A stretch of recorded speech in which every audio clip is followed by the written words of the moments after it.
एक ब्राह्मण को विवाह के बहुत सालों बाद पुत्र हुआ, लेकिन कुछ वर्षों बाद बालक की असमय मृत्यु हो गई। ब्राह्मण शव लेकर श्मशान पहुंचा। वह मोहवश उसे दफना नहीं पा रहा था। उसे पुत्र प्राप्ति के लिए जप तप और पुत्र का जन्मोत्सव याद आ रहा था। श्मशान में एक गिद्ध और एक सियार रहते थे। दोनों शव देखकर बड़े खुश हुए। दोनों ने प्रचलित एक व्यवस्था बना रखी थी कि दिन में सियार मांस नहीं खाएगा और रात में गिद्ध। तो सियार ने सोचा, यदि ब्राह्मण दिन में ही शव रखकर चला गया तो उस पर गिद्ध का अधिकार होगा, इसलिए क्यों ना अंधेरा होने तक ब्राह्मण को बातों में फंसा कर रखा जाए। वही गिद्ध ताक में था कि शव के साथ आए कुटुंब के लोग जल्द से जल्द जाए और वह उसे खा सके। गिद्ध ब्राह्मण के पास गया और उससे वैराग्य की बातें शुरू की। गिद्ध ने कहा, मनुष्यों, आपके दुख का कारण यही मोह माया ही है। संसार में आने से पहले हर प्राणी का आयु तय हो जाती है। संयोग और वियोग प्रकृति के नियम है। आप अपने पुत्र को वापस नहीं ला सकते, इसलिए शोक त्याग कर प्रस्थान करें। संध्या होने वाली है। संध्या काल में श्मशान प्राणियों के लिए भयदायक होता है, इसलिए शीघ्र प्रस्थान करना उचित है।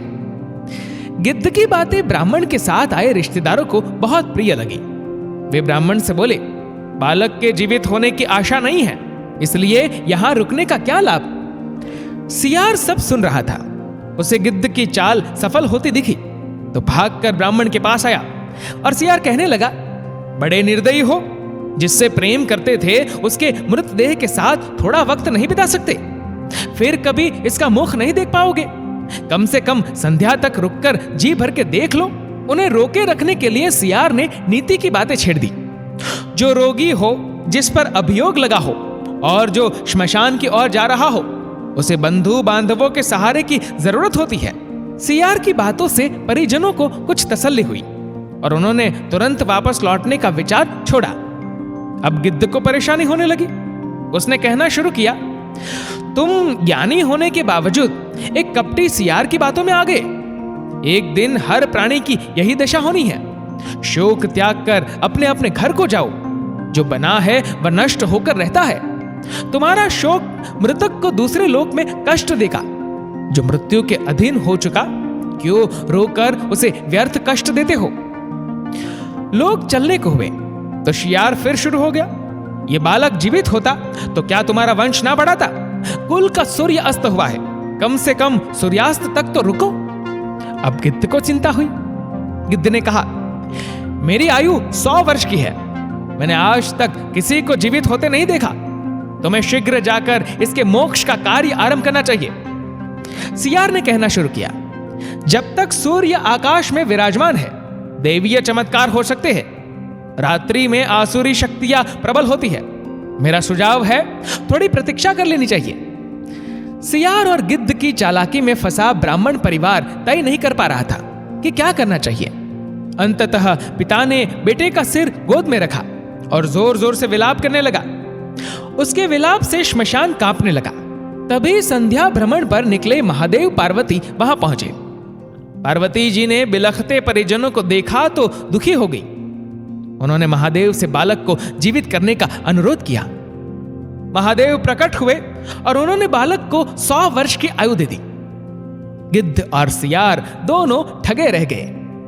गिद्ध और सियार के लिए आकाशवाणी हुई, तुमने प्राणियों को उपदेश तो दिया, उसमें सांत्वना की बजाय तुम्हारा स्वार्थ निहित था, इसलिए तुम्हें इस निकृष्ट योनि से शीघ्र मुक्ति नहीं मिलेगी। दूसरों के कष्ट पर सच्चे मन से शोक करना चाहिए। शोक का आडंबर करके प्रकट की गई संवेदना से गिद्ध और सियार की गति प्राप्त होती। एक महात्मा एक जगह बैठा था। पास से एक गाड़ी गुजरी जिससे एक गेहूं की बोरी नीचे गिर गई और फट गई और बाहर गेहूं के दाने गिर गए। महात्मा बैठकर देख ही रहा था। एक कौवा आया, अपने पेट के अनुसार कुछ दाने खाए और उड़ गया। कुछ समय बाद एक गाय आई, उसने भी भर पेट खाया और चली गई। बाद में एक आदमी आया, उसने वो बोरी ही पीठ पर उठा ली और अपने घर लेकर चला गया। सोचने वाली बात है, उन पशु पक्षी को यह समझ में आ गया कि जिस मालिक ने उन्हें यहां भेजा है वो हर रोज उन्हें भर पेट देता है, पर मनुष्य को ये छोटी सी बात क्यों नहीं समझ में आ रही? हम दिन रात सिर्फ माया ही कमाने के पीछे लगे पड़े हैं, पर हमारी भूख है कि कभी खत्म नहीं होती। हमें क्यों उस मालिक पर विश्वास नहीं है? दोस्तों, इस कहानी को लेकर आपकी क्या राय है? नीचे कमेंट करके जरूर बताएगा।